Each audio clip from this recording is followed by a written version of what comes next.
Hi friends, అందరికీ happy Diwali. ఇవాళ నేను మీకోసం స్పెషల్ రెసిపీ మిల్క్ పూరి చేస్తున్నానండి. చాలా సింపుల్ అండ్ ఈజీ ప్రాసెస్ అండి. పిల్లలకి అందరికీ బాగా ఇష్టంగా తింటారు. ఇది చాలా బాగుంటుంది. ఒక 2 to 3 days మనం ఫ్రిడ్జ్లో స్టోర్ చేసుకొని తినొచ్చు. చాలా హెల్దీ అండి. నేను ఇక్కడ గోధుమ పిండి ఒక బౌల్ అండ్ 3 bowls పాలు తీసుకోవాలి. అండ్ ఒక బౌల్లో కలుపుకోవడానికి ఒక పెద్ద బౌల్ తీసుకొని అందులో ఈ బౌల్తో గోధుమ పిండిని వేస్తున్నాను ఫస్ట్. తర్వాత కొంచెం కొంచెం పాలు యాడ్ చేస్తూ ఉండాలి. యాడ్ చేసుకుంటూ కలుపుకుంటూ ఉండాలి. మనం శనగపిండి ఎలా అయితే కలుపుకుంటామో బజ్జీలకి అలా లూజ్ టెక్స్చర్ వచ్చేంత వరకు మనం కలుపుకోవాలి. నాకైతే ఇక 3 bowls మిల్క్ పడుతుంది.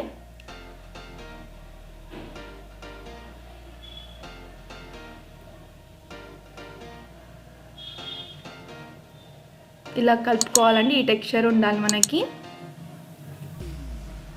చూడండి ఫ్రెండ్స్ ఎలా ఉందో. ఈ టెక్స్చర్లో ఉంటే సరిపోతుంది. ఇప్పుడు నేను దీన్ని పక్కకు పెట్టేసుకోవాలి. ఒక 15 to 20 minutes అలా రెస్ట్లో ఉంచుకోవాలి. ఈలోపు మనం నెక్స్ట్ ప్రాసెస్ ఏంటో చేద్దాము. నేను ఇక్కడ 3 tablespoons బియ్య పిండి తీసుకున్నానండి, రైస్ ఫ్లోర్. దీన్ని మిక్సీకి వేస్తున్నాను. అండ్ 10 to 11 కాజు తీసుకొని వీటన్నిటిని బాగా మెత్తగా మిక్సీకి వేసుకోవాలి, గ్రైండ్ చేసుకోవాలి. గ్రైండ్ చేసుకున్నాక చూడండి ఫ్రెండ్స్ ఎంత మెత్తగా వచ్చిందో. ఈ టెక్స్చర్లో ఉండాలి మనకి. నేను ఇక్కడ పచ్చి కొబ్బరి అండి తురుముకొని వేస్తున్నాను.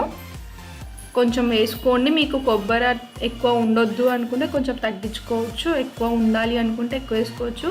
కొబ్బరి వల్ల మనకి ఇంకెక్కువ టేస్ట్ వస్తుంది.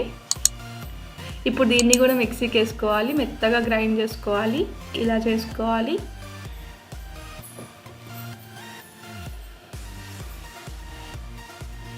ఇలా గ్రైండ్ చేసుకొని మళ్ళీ ఒక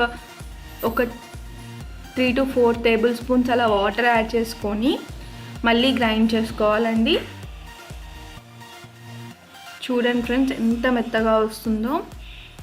దీన్ని ఇంకా కొంచెం మెత్తగా అవ్వడానికి నేను ఇంకొంచెం వాటర్ యాడ్ చేసుకొని మిక్సీకి వేసుకున్నాను. మిక్సీకి వేసుకున్నాక మనకి ఈ టెక్స్చర్ ఉండాలి.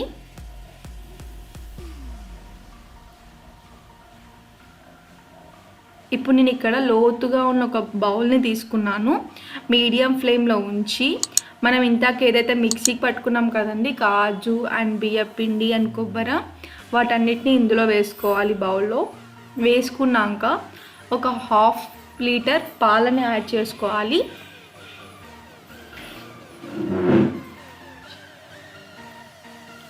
పాలను యాడ్ చేసుకున్నాక కలుపుతూ ఉండాలి.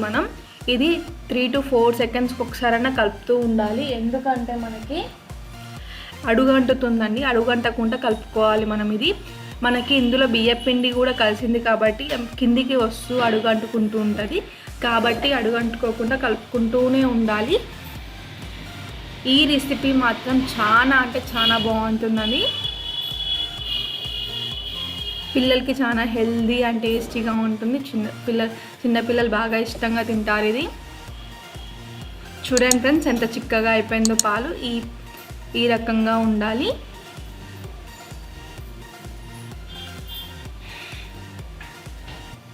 ఇలా చేసుకున్నాక నేను ఇప్పుడు ఇందాక పాలు పోసుకున్న బౌల్తో గోధుమ పిండి కలుపుకున్నాం కదా, ఆ బౌల్తో నేను 1 cup చక్కెర యాడ్ చేస్తున్నాను, షుగర్ యాడ్ చేశాను. మీరు కొంచెం స్వీట్ ఎక్కువ తినాలి అనుకుంటే ఇంకొక 1/2 bowl పెంచుకోవచ్చు. బట్ నాకు ఈ షుగర్ సరిపోయిందండి, సరిపోతుంది. కాబట్టి మొత్తం చక్కెర కరిగేంత వరకు కలుపుకుంటూ ఉండాలి. ఇంకొక పొంగు వచ్చేంత వరకు మనం కుక్ చేసుకోవాలి, బాయిల్ చేసుకోవాలి మిల్క్ని.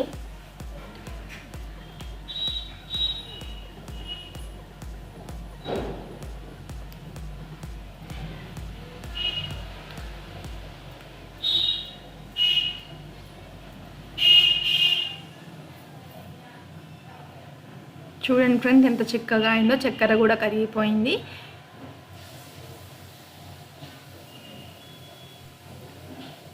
ఇలా కలుపుకున్నాక మనం స్టవ్ ఆఫ్ చేసుకొని పక్కకు పెట్టేసుకుందాము. ఇప్పుడు నేను ఇందాక మనం ఏదైతే కలుపుకొని పెట్టుకున్నాం కదండి గోధుమ పిండి, ఆ మిశ్రమాన్ని ఇప్పుడు డీప్ ఫ్రై చేసుకోవాలి. ఇందులో డీప్ ఫ్రైకి తగినంత ఆయిల్ వేసుకొని ఒక చిన్న గరిటెతో ఇలా వేసుకుంటూ ఉండాలి. మనం పూరీలు ఎలా చేసేస్తామో ఆ సైజులో ఇలా వేసుకోవాలి. చాలా బాగుంటుంది ఇలా చేసుకోవడం వల్ల. నూనె మాత్రం ఖచ్చితంగా బాగా కాగాకనే వేయాలి, లేదు అంటే కింద అతుక్కపోతుంది. ఇప్పుడు మనము వాటంతలా అవే మొత్తం కాలాక పైకి లేస్తున్నాయండి. మనం ఏం కదిలించాల్సిన అవసరం లేదు. మనం జస్ట్ మీడియం ఫ్లేమ్లో పెట్టుకొని చేసుకుంటే సరిపోతుంది.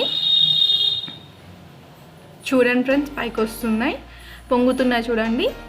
ఇలా మొత్తం పొంగాక ఇలా పైకి వస్తాయి. ఇంకొక 2 minutes అలా ఫ్రై చేసుకుందాము. కొంచెం కాగాలి, కొంచెం కాలినాక తీసేసుకుందాము.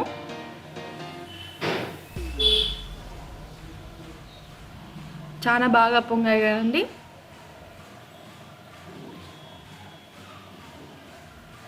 పూరి చాలా బాగా పొంగింది. ఇప్పుడు నేను మంచి కాలింది కూడా. ఇప్పుడు నేను తీసి పక్కకు పెట్టుకోవాలి వీటిని.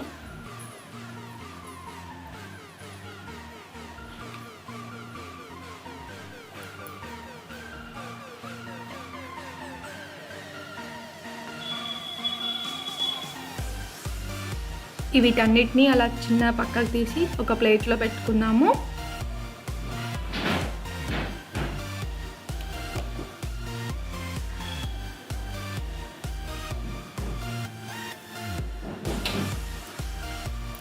ఇలా మొత్తం తీసేసుకోవాలి.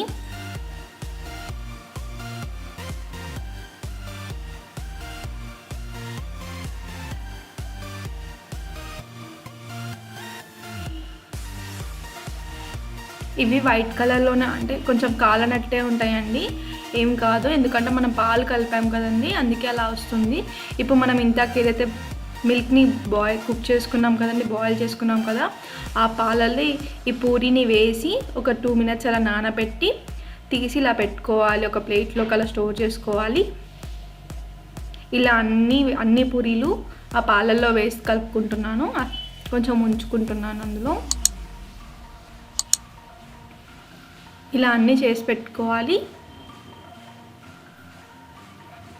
ఇలా చేయడం వల్ల పూరీలోకి ఆ పాల టెక్స్చర్, ఆ స్వీట్ అంతా పోతుంది, పూరీలోకి వస్తుంది. కాబట్టి మనం ఒక 2 minutes అలా పాలల్లోనే ఉంచి తీసుకోవాలి.